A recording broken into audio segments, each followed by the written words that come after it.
Hey guys, तो कैसे हैं आप सब। कैसा हो कि आप अपने छोटे भाई को बचाने की बहुत ज़्यादा कोशिश कर रहे हो, लेकिन हर बार वो किसी ना किसी तरह मर ही जा रहा हो और उसके मरते ही आप भी दोबारा से अपने बचपन में लौट जाओ। और कुछ ऐसी कहानी ही है हमारी हीरोइन की, जो कि अपने भाई को प्रोटेक्ट करने की बहुत बार कोशिश करती है, लेकिन बार बार वो अपने भाई को प्रोटेक्ट करने में नाकाम हो जाती है और उसके भाई के मरते ही वो दोबारा से अपने 16 साल वाली जिंदगी में लौट जाती है। और जो कहानी मैं आज से शुरू करने वाली हूँ उसका नाम है touch my little brother and you die. और ये कहानी बहुत ही ज़्यादा फनी और बहुत ज़्यादा मज़े की है। तो आइए बिना किसी देरी के कहानी शुरू करते हैं। तो कहानी की शुरुआत होती है और हमें एक बैनर दिखाया जाता है जिसमें किसी को कॉन्ग्रेचुलेशन कहा जा रहा था और वहां पर सब लोग चिल्ला रहे थे, रोजलेट रोजलेट। और तब हमें हमारी रोजलेट दिखाई जाती है जो बहुत ही ज्यादा खुश थी। वो कहती है thank you everyone, thank you everyone, आप सबका बहुत ज्यादा शुक्रिया। और वहां पर एक आदमी था जो कहता है वो मेरी स्टूडेंट है, तुमने देखा वो मेरी स्टूडेंट है, कितनी ज्यादा अच्छी है ना वो। तो सब लोग उसके लिए चीयर कर रहे थे और उसका मास्टर वो भी उसके लिए चीयर कर रहा था और उसका मास्टर उस वक्त 50 साल का था। तो वो सब कुछ लाख कह रहा था वो मेरी स्टूडेंट है और सब लोग उसके लिए चीयर कर रहे थे।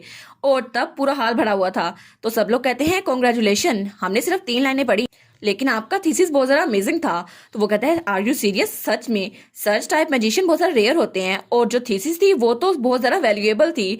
और रोजलेट तब 21 साल की थी।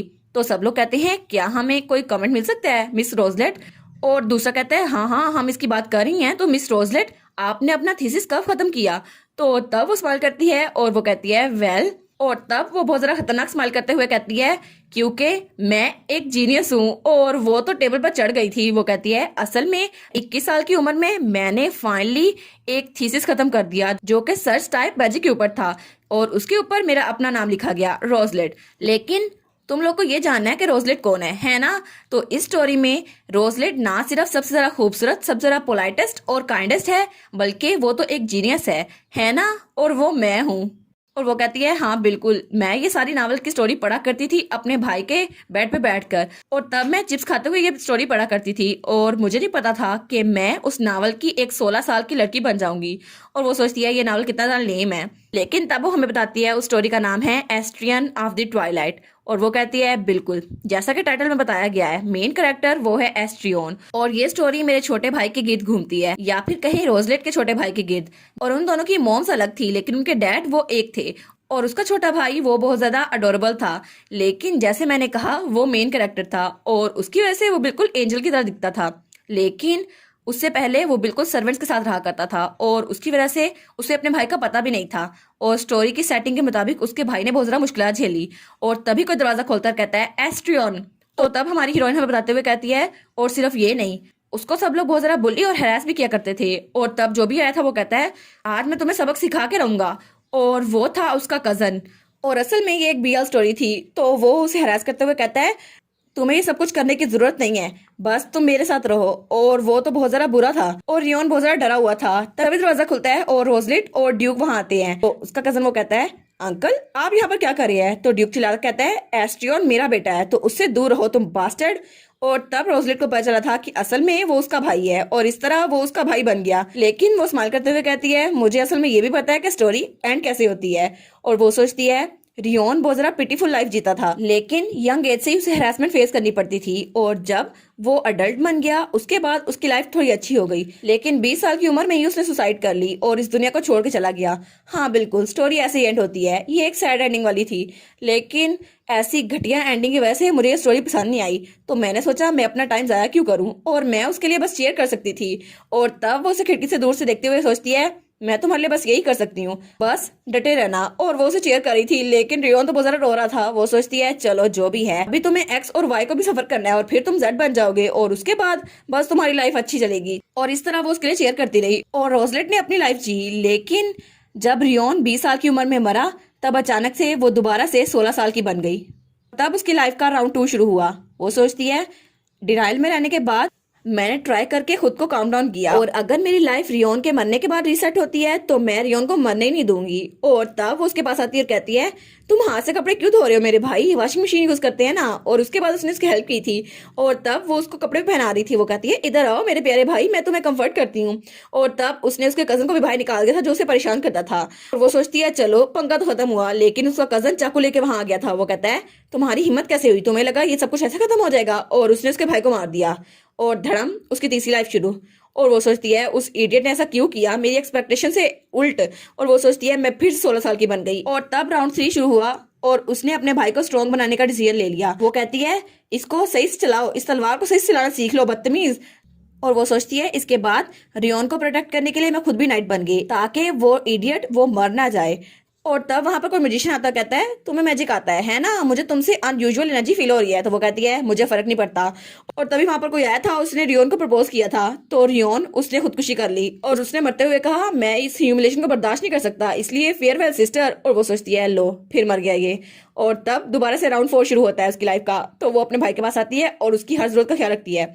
वो सोचती है मैं इसको इस बार नहीं मरने दूंगी। और उसके बाद उसने उसे बोर्डिंग स्कूल भेज दिया था ताकि वो नाइट बन जाए और वो मरे ना। लेकिन उसका ये प्लान भी नाकाम हो गया क्योंकि वो वापस एक ताबूत में आया था। वो कहती है लो जी फिर से खत्म।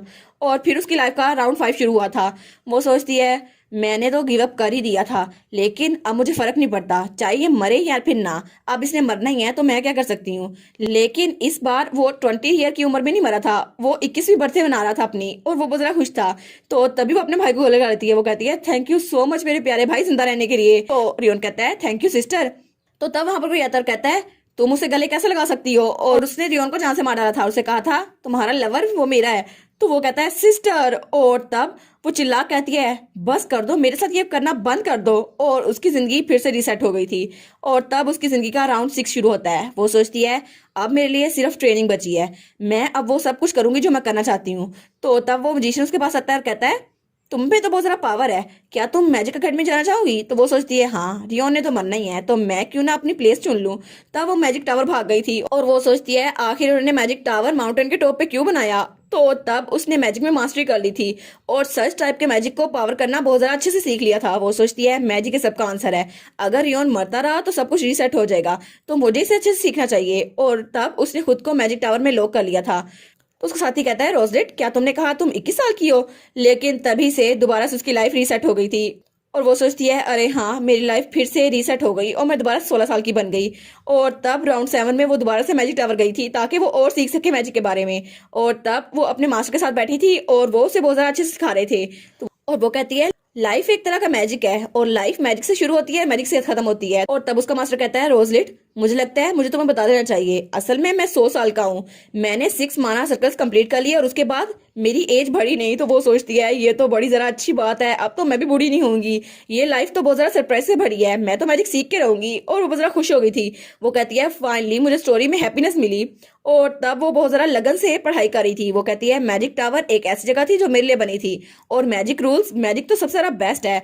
और तब वो सोचती है बस मेरे 2.5 सर्कल हो गए हैं और बस मुझे स्पेल को खत्म करना है और लाइटनिंग बस ये तो मेरे काम की है। लेकिन तभी से उसकी लाइफ दोबारा रिसेट हो गई। वो सोचती है मैं आखिर कितनी बार मर के दोबारा जिंदा होंगी। और तब उसकी लाइफ का राउंड 10 शुरू हुआ था और ये वही सीन था जो हमें स्टार्ट में दिखाया गया था और सब लोग उसे कॉन्ग्रेचुलेशन कह रहे थे क्योंकि उसने थीसिस मुकम्मल कर ली थी।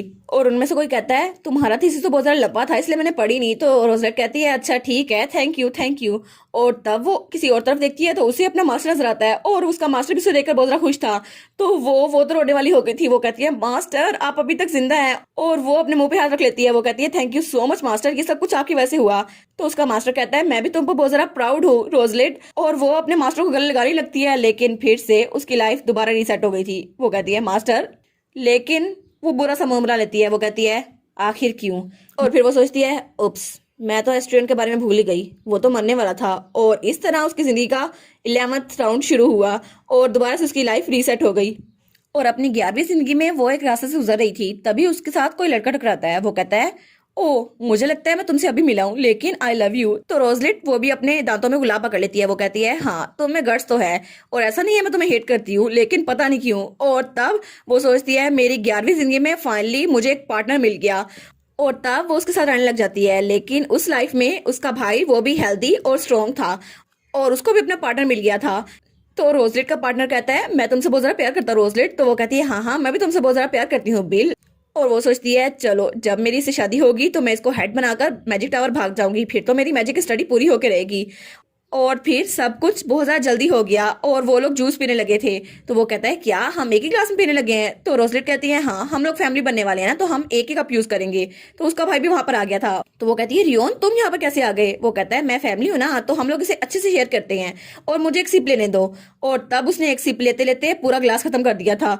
तो वो कहती है क्या तुमने एक साथ सारा पी लिया? अगर तुम बोर हो तो जाके अपने दोस्तों के साथ खेलो ना। लेकिन तभी उसके भाई ने खून की उल्टी की थी क्योंकि उस जूस में जहर था। तो उसकी लाइफ दोबारा से रीसेट हो गई थी और तब उसकी लाइफ का 12th राउंड शुरू हुआ था। वो सोचती है मैं फिर से रोजलेट बन गई, लेकिन तब उसका बिस्तर खाली था क्योंकि वो अपने भाई के पास चली गई थी। उसने जाके अपने भाई को पकड़ लिया था। वो कहती है मैं बहुत ज्यादा गुस्सा हो गई थी कि मुझे बार बार इसकी वजह से वापस क्यों होना पड़ता है। और वो चिल्लाते हुए अपने भाई से कहती है ये सारी की सारी तुम्हारी गलती है। तो उसका भाई भी रो रहा था। तो उसका भाई कहता है मुझे माफ कर दे सिस्टर, लेकिन मैं जो कर सकता था मैंने किया। तो तब वो थोड़ा शांत होते हुए सोचती है हाँ बिल्कुल ये इसकी गलती नहीं है, तो फिर ये किसकी गलती है? लेकिन मैं हार कभी नहीं मानूंगी। और तब उसने उसके लिए बहुत सारे टीचर्स अरेंज कर दिए थे। Sport fighting teacher, philosophy teacher, art teacher, और उसने सोचा था चाहे कुछ भी हो जाए मैं इसको जिंदा रख के रहूंगी। और फिर कुछ सालों बाद उसका भाई किसी के साथ चीयर्स कर रहा था और उसके साथ जो बैठा था वो कहता है इसकी तो स्मेल बहुत ज्यादा अच्छी है, अगर तुम ठीक हो तो फिर मैं इसको पी लेता हूँ, लेकिन किसी को पता भी नहीं चलेगा अगर इसमें जहर हुआ। और उसका दोस्त वो चाय पीते पीते वहीं गिर जाता है क्योंकि उसमें सच में जहर था। लेकिन वो सोचता है गैरी क्या इसमें जहर था? तो गैरी मर चुका था। तो वो सोचता है लेकिन मैं कैसे ठीक हूँ, आखिर मैं पॉइजन से रेजिस्टेंट क्यों हूँ? तो हमारी रोजलेट सोचती है चलो ये काम कर गया, अब तो बहुत ज्यादा स्ट्रांग बन गया ये, अब तो मुझे कोई भी फिक्र करने की जरूरत नहीं है। और तब वो मोटरसाइकिल लेती है और वापस से मैजिक टावर चल जाती है। वो कहती है दरवाजा खोलो, मैं वापस आ गई। वो कहती है चलो तरीका तो काम किया। और कुछ सालों बाद उसके मुंह पे पेपर्स मारे जाते हैं। वो कहते हैं तुम इसे थीसिस कहती हो, लेकिन चलो तुम पास हो गई। वो सोचती है चलो कोई बात नहीं, थीसिस ना सही कुछ तो मिला मुझे। और फिर से उसके मुंह पे पेपर मारे जा रहे थे। तो वो सोचती है चलो मैं इसको रीराइट कर लेती हूँ, कम से कम बार बार जीने से तो अच्छा है ना। तो तब उसका मास्टर कहता है क्या तुम्हें मैजिक इतना जरा पसंद है? तो रोजलेट कहती है हाँ हाँ मेरा मतलब है यस मास्टर। तो तब वो बड़े आराम से अपने बेड पे लेटी हुई थी और वो कहती है बार बार रिपीट करने से तो अच्छा है ना मैं यहीं पर रहूं। तो तभी उसकी क्लासमेट वहां आती है। वो कहती है इमरजेंसी है, तुम्हें जल्दी उठना होगा, अगर कुछ ना किया तो बहुत ज्यादा गड़बड़ हो जाएगी। और फिर उसे आवाज आती है मेरी सिस्टर मुझे वापस करो, तुम इवल टावर मैजिशियन। तो वो कहती है क्या मेरा भाई फिर से? और जब वो वहां जाके देखती है तो उसका भाई और उसका मास्टर दोनों आपस में लड़ रहे थे और बहुत तगड़ी फाइट चल रही थी। तो वो कहती है ये लड़का जो यहाँ पर लड़ रहा है ये मेरा भाई है ना रियोन? तो रियोन वो बड़े गुस्से से वहां लड़ रहा था, लेकिन जब उसकी तरफ देखते हैं तो वो स्माइल करता है और वो नुकीले पत्थर उस पर जाके लगते हैं। और तब उसकी लाइफ वहां पर एंड हो गई थी। तो वो सोचती है क्या ये फिर से मर गया? तो उसका मास्टर कहता है वहां खड़ी क्या घूर रही हो, लाश को ठिकाने लगा दो। वो सोचती है पता नहीं ऐसा क्यों हुआ, लेकिन मुझे तब बहुत ज्यादा गुस्सा आ रहा था। और तब उसकी लाइफ का 13 राउंड शुरू हो गया था। वो सोचती है सारी एफर्ट्स वो बिल्कुल बेकार गई, मुझे कुछ नहीं करना। और उसका भाई उसके लिए चाय लेके आया था। वो कहता है आपको कुछ तो खाना चाहिए सिस्टर, मैं आपके लिए खाना लेके आया हूँ। तो रोजर सोचती है नहीं मुझे कुछ नहीं खाना। तो उसका भाई कहता है अच्छा ठीक है सिस्टर, तो फिर मैं चलता हूँ। तो तब उसका भाई वहां से चला गया था। तो वो कहती है इसके बाद चाहे जो भी हुआ हो मुझे इससे फर्क नहीं पड़ता, क्योंकि इसके बाद मैंने खुद को कमरे में बंद कर लिया था। मुझे नहीं पता वो कैसे मरा, लेकिन वो मर गया। और फिर उसकी जिंदगी का 14th राउंड शुरू होता है। वो सोचती है मैंने डिसाइड किया कि मैं खुद अपनी जान ले लूंगी, शायद इस तरह मेरी सफरिंग खत्म हो जाए। वो कहती है मुझे माफ कर दो, मैं जो कर सकती थी मैंने वो किया। लेकिन उसके मरते ही दोबारा से उसकी लाइफ का 15th राउंड शुरू हो गया था और वो बुजुर्ग होने लग जाती है। वो कहती है ये नहीं रुकेगा, अगर मैं अपने आप को मारती भी रहूं फिर भी ये नहीं रुकेगा। और वो सोचती है इसके बाद मुझे सिर्फ अपना रोना याद था कि मैं रोती रही। और उसके बाद उसकी लाइफ का 16th राउंड, 17th राउंड ऐसे गुजर गया और फिर 18 और 19 राउंड भी ऐसे गुजर गया। और तब उसकी जिंदगी का 20th राउंड शुरू हुआ। तब वो अपने बिस्तर से उठती है और तब वो एक तरफ बढ़ती है। वो सोचती है क्या मेरी बॉडी खुद ही किस तरह बढ़ रही है, लेकिन ऐसा तो नहीं मैं नींद में चल रही हूँ। तो तब वो एक जगह पर जाकर रुकती है। वो कहती है किसी वजह से मैं मिरर में खुद को देखी जा रही हूँ, लेकिन पता नहीं असल रोजेट के साथ क्या हुआ होगा। और ये पहली बार है कि मैं यहाँ पर आई हूँ और ये तो मेरी 16 ईयर वाली बॉडी नहीं है, ये तो थोड़ी बड़ी है। वो कहती है आखिर हुआ क्या? तो तब वो मुड़ती है तो वहां पर कोई ब्लैक कलर का धुआं था। वो कहती है आखिर ये है क्या? ये डायरेक्शन ये तो रियोन की बिल्डिंग की तरफ है ना? वो जल्दी से शीशा तोड़ते हुए वहां से जाती है। वो कहती है लगता है यहाँ पर डेंजर है, लेकिन वो कहती है हैबिट बहुत ज्यादा स्केरी है, अगर मैं यहाँ से जंप करूँ तो मैं मर जाऊंगी, लेकिन मैं बार बार मरती रही हूँ। तो वो सीढ़ियां फांकते हुए सोचती है ओ नो मुझे जो करना पड़ा मैं करूंगी, पता नहीं ये सब कुछ कैसे खत्म होगा, लेकिन अगर मैं एक बार मर सकती हूँ तो मैं बार बार मर सकती हूँ। तो तब वो एक बेसमेंट पहुंच गई थी। वो कहती है ये तो बहुत जरा क्यूट पैडलॉक है, लेकिन ये सब कुछ इतना आसान था। तो तब वो उस दरवाजे के लॉक को अपनी मैजिक से खोलती है। वो कहती है चलो ये काम तो कर गया। तब जब वो दरवाजा खोलती है तो वो कहती है क्या, ये क्या है, क्योंकि वहां पर एक तलवार थी जिसको जंजीरों के साथ बांधा गया था। वो कहती है ये तलवार ये यहाँ पर क्या कर रही है, और वो तलवार वो तो बहुत ज्यादा कीमती लग रही थी। तो तब वो सोचती है एक मैजिक स्वॉर्ड जो बहुत ज्यादा इवल ऑरा दे रही है, आखिर इसका मतलब क्या है और इसको इतनी सारी तलवारों के साथ कैसे बांधा गया है। आखिर मेन स्टोरी में तो ऐसा कुछ भी नहीं था, तो ये ऐसा क्यों हो रहा है। तब उस तलवार के हैंडल को पकड़ते हुए सोचती है नॉर्मल लोग तो इसको टच भी नहीं करना चाहेंगे, लेकिन मैं तो नॉर्मल हूं ही नहीं क्योंकि मैं बार बार अपनी लाइफ जी रही हूँ। लेकिन उसकी उस तलवार को टच करते ही उसको करंट लगता है। वो कहती है क्या, और तब वो एक ब्लैंक जगह पे पहुंच चुकी थी। वहां पर हर तरफ सिर्फ सफेदी सफेदी थी। वो कहती है क्या, ये एम्प्टी स्पेस कैसी है। और तब वहां पर उसको किसी की आवाज आती है, यूजर को आइडेंटिफाई कर रहे हैं, तुम तो कॉन्ट्रैक्टर हो ही नहीं। वो कहती है क्या कॉन्ट्रैक्टर, तो उसके सामने वही तलवार थी। वो कहती है इस तलवार की कॉन्ट्रैक्टर थी रोजलिट रॉक्सबर्ग, लेकिन तुम तो उस कॉन्ट्रैक्टर की असल सोल हो ही नहीं, तुम तो कोई बहरूपिया हो। वो कहती है क्या, लेकिन मैं तो रोजलिट हूँ। तो वो तलवार कहती है नहीं, तुम रोजलिट नहीं हो। रोजलिट 23,825 दिन पहले मर चुकी है क्योंकि उसने अपनी विश की प्राइस पे की। तो वो कहती है क्या, वो मर चुकी है तो मैं उसकी बॉडी में हूँ, तो क्या मैं वो नहीं हूँ। तो वो तलवार कहती है हाँ बिल्कुल, तुम सिर्फ एक सब्स्टिट्यूट हो। तो रोजलिट सोचती है वो तो 65 साल पहले की बात है, और आखिर ये आवाज मुझे पहली बार क्यों सुनाई दी इतने सालों बाद। तो वो तलवार कहती है तुम्हें रोजलिट रोजनबर्ग ने मरने से पहले समन किया था, और तलवार के टाइमलाइन के हिसाब से 23,825 दिन हो चुके हैं। वो कहती है तलवार कॉन्ट्रैक्टर मुझे समन किया था, लेकिन आखिर ऐसा क्यों, और मैं बार बार 16 साल की उम्र में क्यों चली जाती हूँ, क्या ये तलवार की वजह से हो रहा है। तो वो तलवार कहती है हाँ बिल्कुल। तो वो कहती है क्या क्या इसका मतलब है कि उसकी विश वो ग्रांट कर दी गई थी, और अगर ऐसा हुआ तो मैं दोबारा से अपनी लाइफ में वापस आ सकती हूँ और ये जिंदगी ये खत्म हो जाएगी। तो वो तलवार कहती है हाँ बिल्कुल। तो वो कहती है सच में, अगर ऐसा है तो मुझे बताओ रोजलेट की विश क्या थी, जल्दी बताओ मुझे। तो वो तलवार कहती है उसकी विश थी कि वो अपने भाई एस्ट्रियन की विश को पूरा करे। वो कहती है अच्छा, तो एस्ट्रियन की विश क्या थी। तो वो तलवार कहती है वो तो मुझे नहीं पता। तो रोजलेट वो तो बिल्कुल ज़ॉम्बी बन गई थी। वो कहती है कितनी यूजलेस तलवार है। तो वो तलवार भी डर जाती है। वो कहती है अच्छा मुझ पे गुस्सा क्यों कर रही हो। तो रोजलेट कहती है आखिर तुम्हारी ऐसी हालत कैसे हो गई। तो वो तलवार कहती है अगर सब्स्टिट्यूट का स्ट्रेस लेवल बहुत ज्यादा हो जाए तो कॉन्ट्रैक्टर अपनी लिमिट को पहुंच जाएगा, और ये तलवार ये बिल्कुल पागल हो जाएगी और अपने मास्टर को भी बिल्कुल पागल कर देगी। और तब वो वापस अपने महल में पहुंच चुकी थी और उसने अपने इर्द गिर्द हर किसी को मार डाला था। वो कहती है तुम मुझे ये अब बता रहे हो, और तब उसके मुंह से भी खून निकलने लग जाता है। वो कहती है आखिर क्यों, मुझे लगता है ये किसी किस्म का मजाक है, लेकिन मैंने अपने घर वालों को कैसे मार दिया। तो तभी उसके पीछे कोई आता और कहता है आखिर क्यों सिस्टर, आपने इस तलवार को क्यों उठाया। और वो वहां देखते हुए सोचती है ये आवाज ये तो मेरे भाई की है ना। तो उसका भाई भी बहुत ज्यादा डरा हुआ था।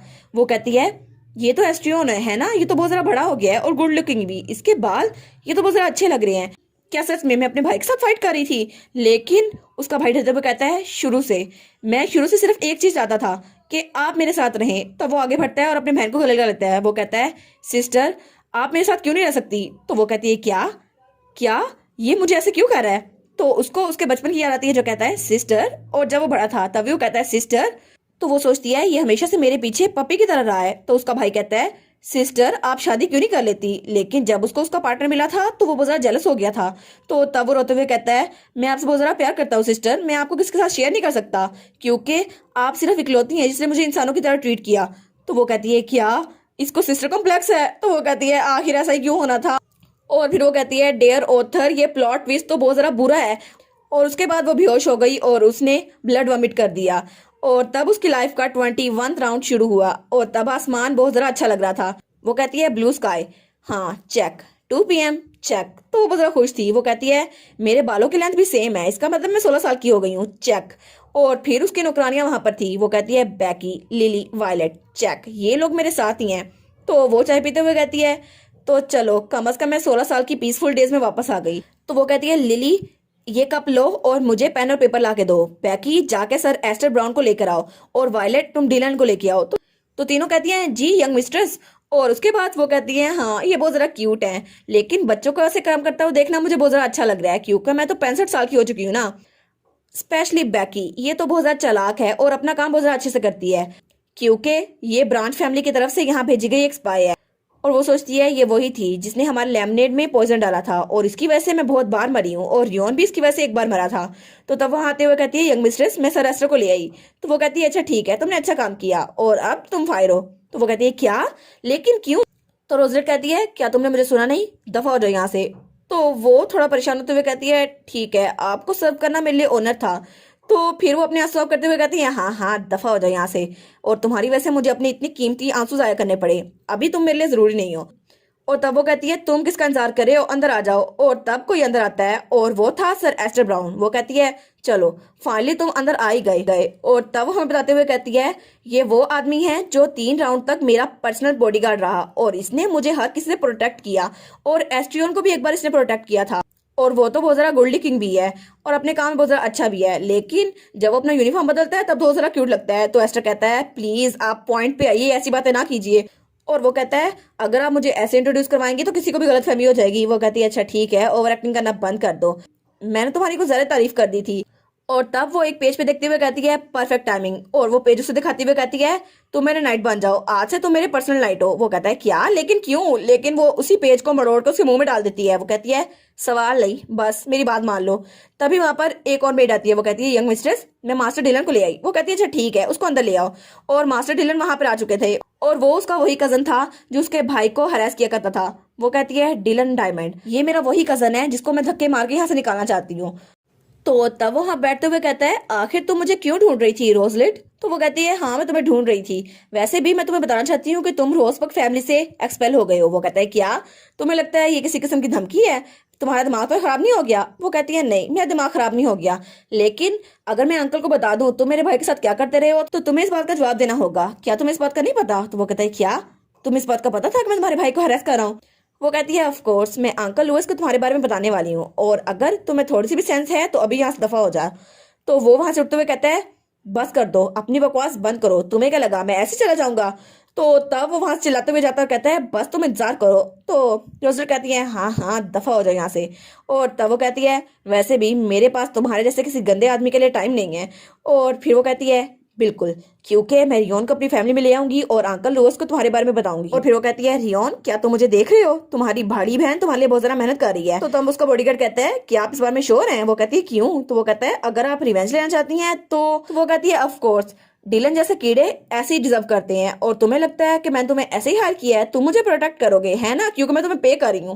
वो कहता है हाँ हाँ ऑफ कोर्स, लेकिन मास्टर डिलन तो मेरे लिए पीस ऑफ केक है।